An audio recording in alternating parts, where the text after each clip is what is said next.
Hello friends, ಚಿರತೆಗಳನ್ನು ನೀವು ನೋಡಿದ್ದೀರಿ ಅಲ್ವಾ? ತಿಳಿ ಹಳದಿ ಬಣ್ಣದ ಮೈಮೇಲೆ ಕಪ್ಪು ಪಕಳಗಿರುವ ಚಿರತೆ ಅಲ್ಲದೆ ಅಪರೂಪಕ್ಕೆ ನೀವು ಕಪ್ಪು ಚಿರತೆಯನ್ನು ನೋಡಿರಬಹುದು.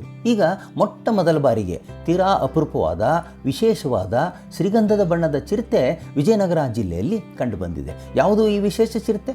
ಅದು ಅಷ್ಟೊಂದು ಅಪರೂಪವೇ?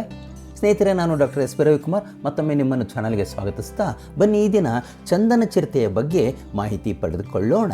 ಸಾಮಾನ್ಯವಾಗಿ ಚಿರತೆಯ ತುಪ್ಪಳ ತಿಳಿ ಹಳದಿ ಬಣ್ಣದ್ದಾಗಿದ್ದು ಅದರ ಮೈಮೇಲಿನ ರೋಸೆಟ್ಸ್ ಅಂದರೆ ಪಕಳೆಗಳು, ಮೂಗು ಮತ್ತು ಅಂಗಾಲು ಸಹ ಕಪ್ಪು ಬಣ್ಣದ್ದಾಗಿರುತ್ತೆ. ಈ ಚಿರತೆಗಳು ಭಾರತವೂ ಸೇರಿದಂತೆ ಸುಮಾರು 63 ದೇಶಗಳಲ್ಲಿ ಸರ್ವೇ ಸಾಧಾರಣವಾಗಿ ಕಂಡುಬರುತ್ತವೆ. ಕಪ್ಪು ಚಿರತೆಯ ತುಪ್ಪಳ ಕಪ್ಪು ಬಣ್ಣದ್ದು, ಪಕಳೆಗಳ ಬಣ್ಣ ಕೂಡ ಕಪ್ಪೆ. ಹಾಗಾಗಿ ತಟ್ಟನೆ ನೋಡಿದರೆ ಕಪ್ಪು ಚಿರತೆಯ ಮೇಲಿನ ಪಕಳೆಗಳು ಕಾಣೋದೇ ಇಲ್ಲ.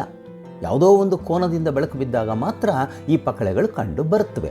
ವಿರಳವಾಗಿರುವ ಈ ಚಿರತೆಗಳ ಮೂಗು ಮತ್ತು ಅಂಗಾಲು ಸಹ ಕಪ್ಪಾಗಿದೆ. ಇವು ಕೇವಲ Bharat, Nepal, Bhutan, Sri Lanka, Malaysia, Indonesia, Thailand, Kenya ಮತ್ತು ಇಥಿಯೋಪಿಯಾದಲ್ಲಿ ಮಾತ್ರ ಕಂಡು ಬರುತ್ತವೆ.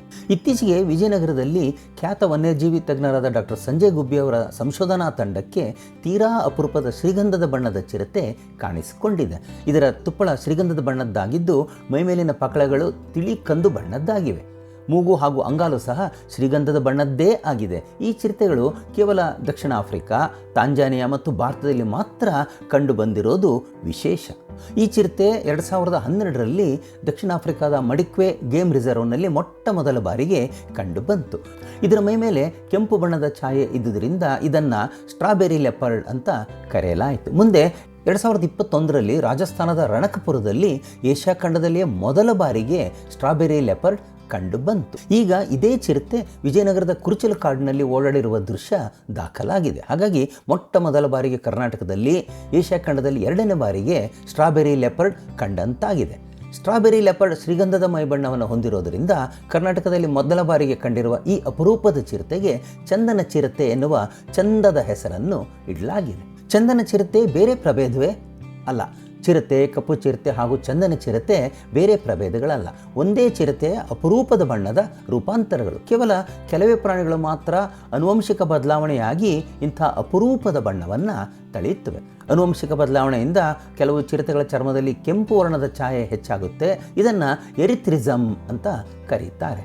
ಕೆಲವು ಬಾರಿ ಗಾಢವರ್ಣದ ಕೊರತೆ ಉಂಟಾದಾಗ ಹೈಪೋಮೆಲನಿಸಮ್ ಅಂತ ಹೇಳಲಾಗ್ತದೆ.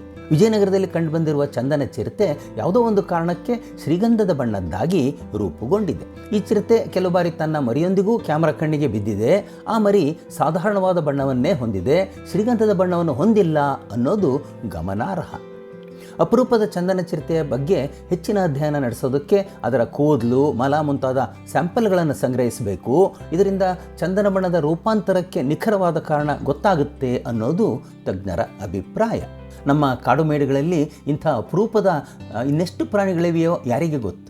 ಒಟ್ಟಾರೆ ಹೊಸ ವರ್ಷ ತೀರಾ ಅಪರೂಪದ ಚಿರತೆಯೊಂದು ಕರ್ನಾಟಕದಲ್ಲಿ ಮೊದಲ ಬಾರಿಗೆ ಕಂಡು ಬಂದಿರೋದು ನಮ್ಮ ಕಾಡುಗಳು ಜೈವಿಕ ಸಂಪತ್ತಿನ ಆಗ್ರವಾಗಿದೆ ಅನ್ನೋದಕ್ಕೆ ಸಾಕ್ಷಿ. ಇಂಥ ಅಪರೂಪದ ಪ್ರಾಣಿ ಸಂಪತ್ತನ್ನು ಜಗತ್ತಿಗೆ ಪರಿಚಯಿಸಿ ಕರ್ನಾಟಕದ ಹಿರಿಮೆಯನ್ನು ಹೆಚ್ಚಿಸಿದ ಡಾಕ್ಟರ್ ಸಂಜಯ್ ಗುಬ್ಬಿ ಹಾಗೂ ಅವರ ತಂಡಕ್ಕೆ ಅಭಿನಂದನೆಗಳನ್ನು ಸಲ್ಲಿಸೋಣ.